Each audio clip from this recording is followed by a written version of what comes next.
Good morning. I'm here joined with our Division of Emergency Management Director, Kevin Guthrie, our Adjutant General of the Florida National Guard, Major General John Haas, Secretary, Florida Department of Transportation, Jared Perdue, our Region 4 Acting Administrator for FEMA, Robert Saman, and Rear Admiral Doug Schofield with the U.S. Coast Guard. As of 8 a.m. this morning, Hurricane Idalia is located approximately 130 miles south of the Dry Tortugas with winds in excess of 80 miles per hour. It is officially a hurricane. The storm is forecast to make landfall along Florida's Big Bend tomorrow morning as a major hurricane. The National Hurricane Center has issued a hurricane warning for the Gulf Coast from Sarasota County up through Franklin County in the Panhandle, and storm surge watches are also in effect in those areas. The National Hurricane Center advisory includes that if this storm hits at high tide, storm surge could reach 8 to 12 feet in some areas, and so that would be a life-threatening storm surge. I know all those areas are under evacuation notices in the low-lying and coastal areas. You run from the water and you hide from the wind. If you're there in that storm surge, you're putting your life in jeopardy when it gets to be that high. So if you are giving those orders, please heed those orders. You do not have to leave the state. You don't have to drive hundreds of miles. You have to get to higher ground in a safe structure. You can ride the storm out there, then go back to your home once the storm passes. There are evacuation orders for coastal and low-lying areas in 22 different counties along the Gulf Coast, as well as throughout North Florida. To make these evacuations easier on families, we have directed FDOT to waive tolls in Citrus, Hernando, Hillsborough Lake, Pasco, Pinellas, and Sumter counties, and that started at 0400 this morning. For those evacuating, Visit Florida has activated the emergency accommodation module with Expedia. So if you want to find a hotel, you can go to expedia.com/Florida. We are continue to coordinate with the power companies across the state. We had, as of this morning, over 25,000 linemen stationed, more on the way.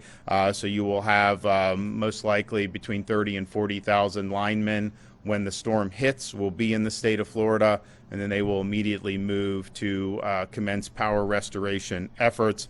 We've also been working with counties to make sure that they know that we have resources ready to deploy, and we want to be helpful to support their efforts. So we have received more than 450 active missions that we are coordinating. Every resource request we receive has either been filled or will be filled by the end of this morning. We do have 420,000 gallons of fuel staged and ready to deploy, and additional assets are expected over the next few days, and the gas stations that will be prioritized will be the ones along the heavy evacuation routes. We have 8 urban search and rescue teams activated and over 580 search and rescue personnel ready right now.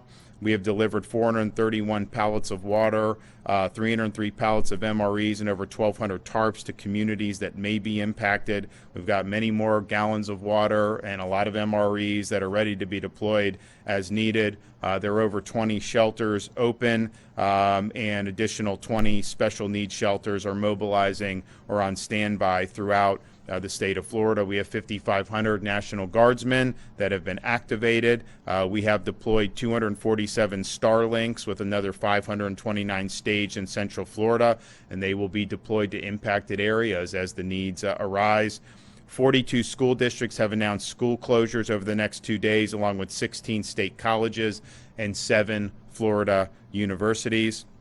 Our Florida Department of Transportation has more than 600 personnel, including over 220 cut and toss crew members, with more than 400 pieces of heavy equipment and trucks strategically placed across the state to prepare for cut and toss operations post-storm. And if you look at that track of where it's going now, you are going to see a lot of debris. There's a lot of trees along that track, and it is going to knock down trees, it's going to knock down power lines, and there's going to be a need to be able to clear a lot of the right-of-ways.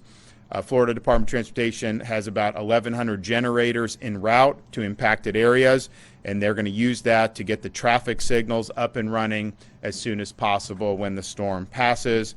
As wind becomes stronger later today and into the night, FDOT will be coordinating with FHP and local law enforcement to close bridges once the speeds reach in excess of 40 miles an hour. Road rangers will be concentrated along evacuation routes to help motorists. We have also called up 33 ambulance strike teams with over 200 ambulances that are ready to surge into any impacted area. We've also requested an additional 6 strike teams through our Emergency Management Assistance Compact with other states. So this storm is going to hit tomorrow morning. You will start certainly seeing effects of this in different parts of the state later on today. You still have time this morning to be able to make your final preparations. If you are in one of those areas that's in line for some of the major storm surge and you're told to evacuate, you have time to do that. But you got to do that now. You don't have to go hundreds of miles. You can go to a shelter in a different part of your county, go to a friend's house in an area that is not going to be susceptible to the storm surge, hotel. All these things are good to do, and you should do that and heed. This is going to be a major hurricane, likely a Category 3, and where it's scheduled to hit along this big bend, and we've not really had a hurricane strike this area for a long time. I think you got to go back to the 1800s before you would see a path like this. And so those coastal areas there, have not necessarily been through this before. And I think that being safe is the appropriate thing, and erring on the side of caution is the appropriate thing. We will, of course, be mindful of any changes in the path of this storm. I think everybody on that Gulf Coast from Tampa Bay up until Northwest Florida must remain vigilant. They have nudged the track a little bit further west over the last 24 hours. I mean, we were looking at potentially Levy County, I think yesterday and today. Now we're looking more at a Taylor County. There's some models that say it may go even further west. So places like Tallahassee, where we are today, certainly you could end up having it hit Tallahassee directly in some of the surrounding areas. So everyone just remain vigilant, continue to watch and listen to the local orders that you receive from your local emergency management personnel. I want to thank everybody. We've been in contact with people from most of these counties over the last few days. Everybody's working hard. Everybody understands that that this is a significant event, and they're remaining calm, cool, and collected, but they're executing, and that's what we need to continue to do. I want to thank everybody here at the state of Florida for working hard. They've been working now round the clock and getting the resources where they need to be as those requests come in.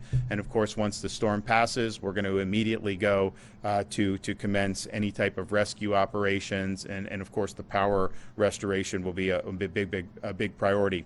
Go to floridadisaster.org/get-a-plan if you have any questions. Again, you still have some time this morning and into the early afternoon, but as we get throughout this day, you are going to start to see rain and wind pick up, particularly the further south you are in the state of Florida. And by the time we get to the end of tonight, you're gonna see some nasty weather. So just be warned about that, and do what you need to do right now to be able to keep yourself and your family safe. Okay, we're going to hear from Kevin Guthrie, Division of Emergency Management. Good morning, everyone. Thank you, Governor, again for your continued support and leadership. As of this morning, Idalia was upgraded to a Category 1 hurricane and is expected to continue to strengthen as it makes its way through the Gulf of Mexico. The storm is going to be here very soon. By this time tomorrow morning, we will pretty much lock down the EOC, and we will be working through those issues. The state is working overtime to fulfill requests made by counties in the path of the storm. To date, we have filled we are actively working 461 missions. We have closed 72 missions for a total of 552 missions. Counties, please continue to send in your resource requests so that we can take advantage of the time we have left. We're going to have about another 18 hours or so that we can move commodities. After that, we will not be able to do that any longer. We're doing everything we can to ensure that communities have the necessary resources they need. But you as a household owner, You need to take action now. You need to get you and your family, businesses, you need to get your employees ready now. The time is now. I implore you to finalize your disaster preparedness actions right now. I want to stress again, even if your community is not in the forecast cone, it does not mean you're in the clear. I'm going to use a graphic to my left. If you're in red on this graphic, you're underneath a hurricane or tropical storm warning, or you're underneath a surge warning. If you're in pink, you're under a watch. That is well outside that cone. So again, people are going to experience issues with this, from trees down, power being shut down, heavy rains are on the east side of this storm. It's going to be a very fast moving storm, but please, if you're in the red, don't focus on that cone. Focus on, if you're in the red, you need to take some type of protective action, and you need to do that now. If you decide to shelter in place, identify a safe place in your home, away from windows where you can shelter safely. The same thing applies to the very first thing that we're going to experience most likely in Florida, which is a tornado. If you find yourself in a tornado watch or warning, please get yourself to an interior room free of windows, put a mattress over your head. Even if you have some type of bicycle helmet or something like that, you need to protect your head from tornadic activity. If you're evacuating, do not leave your pets behind. Make sure you have leashes, carriers, plenty of food and water for them. Evacuations can be stressful on the whole family, so please pack comfort items for your kids, like their favorite toys, games, or snacks. Make sure that before you leave your home, or if you're sheltering in place, if you can pick it up, put it up. If you cannot pick it up, tie it down. Minimize the amount of items that can be picked up and overturned in your neighborhood. Whatever you decide is the best for yourself and your family, again, the action is now. You must do it now.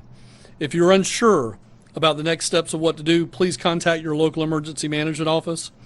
We have also launched the State Assistance Information Line, or in true emergency management vein, we have plenty of acronyms, or the SAIL line.